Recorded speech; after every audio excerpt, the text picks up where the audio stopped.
আজকে বেগম খালেদা জিয়া উনি দেখেন যে লিগেসি উনি ক্যারি করেছেন এটি কিন্তু ছড়িয়ে দিয়েছেন এবং আরো এটি উত্তরণ ঘটনা। আজকে যে নারী শিক্ষা এটির পিছনে দেশনেত্রী বেগম খালেদা জিয়া।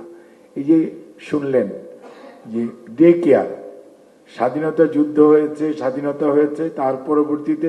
অনেক বছর পেরিয়ে গেছে, আবারও এই ডে কেয়ার নিয়ে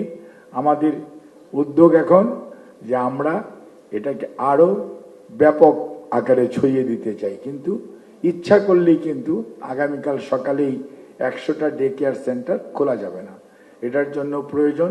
প্রশিক্ষিত জনবল, এটার জন্য প্রয়োজন একটি মন মানসিকতা, যে কথাটি আমাদের মাননীয় প্রধান অতিথি বলছেন, ভিত্তির যে কথাগুলি, উনি ভিত্তির উপর কিন্তু প্রায় 17টা জিনিস উনি বলেছেন। এই বিষয়টি যে আমাদের মনোজগতের পরিবর্তন, এইটির জন্য সত্যিকার অর্থে একটু সময় লাগবে, তবে আমরা খুবই কমিটেড ইনশাআল্লাহ। বর্তমান প্রধানমন্ত্রীর নেতৃত্বে আমরা স্বল্পতম সময়ে আমরা চেষ্টা করব যে বাংলাদেশের কর্মজীবী যে পরিবার, কর্মজীবী শুধু মা নয়, কর্মজীবী আব্বা আছেন, ফাদার আছেন, তাদেরকে অর্থাৎ কর্মজীবী যে পরিবার, তারা যাতে তাদের ছেলে মেয়েদেরকে এই যে আমাদের আপ টু যে 6 ইয়ার্স পর্যন্ত, 6 মাস থেকে 6 বৎসর, এই সময়টাতে যাতে আমাদের শিশুরা আগামী দিনের চ্যালেঞ্জ মোকাবেলার জন্য, অর্থাৎ আমাদের প্রধানমন্ত্রীর যে ঘোষণা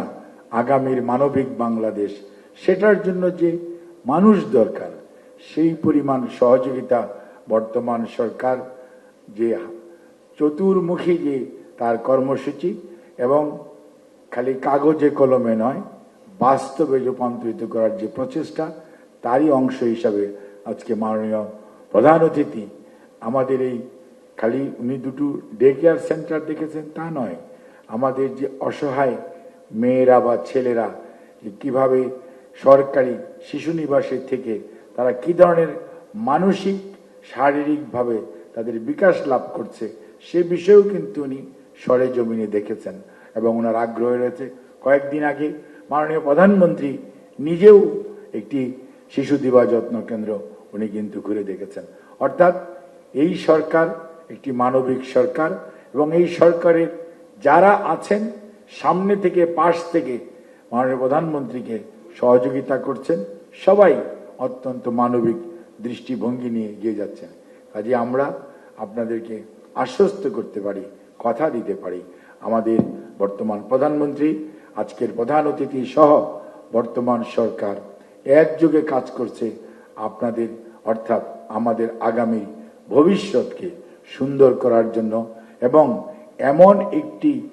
আগামীর প্রজন্ম তৈরি হোক যেই প্রজন্ম আমাদের চেয়েও ভালোভাবে বাংলাদেশকে সামনের দিকে এগিয়ে নিয়ে যাবে এবং তাহলেই আমাদের প্রধানমন্ত্রীর যে স্বপ্ন অর্থাৎ আগামীর মানবিক সুশাসনের বাংলাদেশ প্রতিষ্ঠিত হবে। আসুন আমরা সবাই সেই লক্ষ্যে কাজ করি এবং পরিশেষে ধন্যবাদ জানাই, কৃতজ্ঞতা জানাই আজকের প্রধান অতিথি এবং সর্বোপরি এই পানি সম্পদ মন্ত্রণালয়কে, এর সচিব, মহাপরিচালক সহ সবাইকে ওনারা যে স্পেস দিয়ে অথবা ভূমি মন্ত্রণালয়কে অথবা সড়ক বিভাগকে যারাই সরকারের কর্মসূচি বাস্তবায়নে সহযোগিতা করছেন,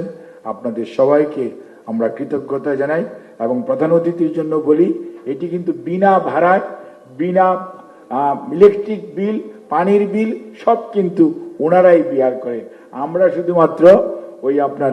ইন্টারনাল যে কাজকর্ম, বাচ্চাদের টেক কেয়ার, এটুকু করি। কাজেই সেই জন্য আমরা সবাই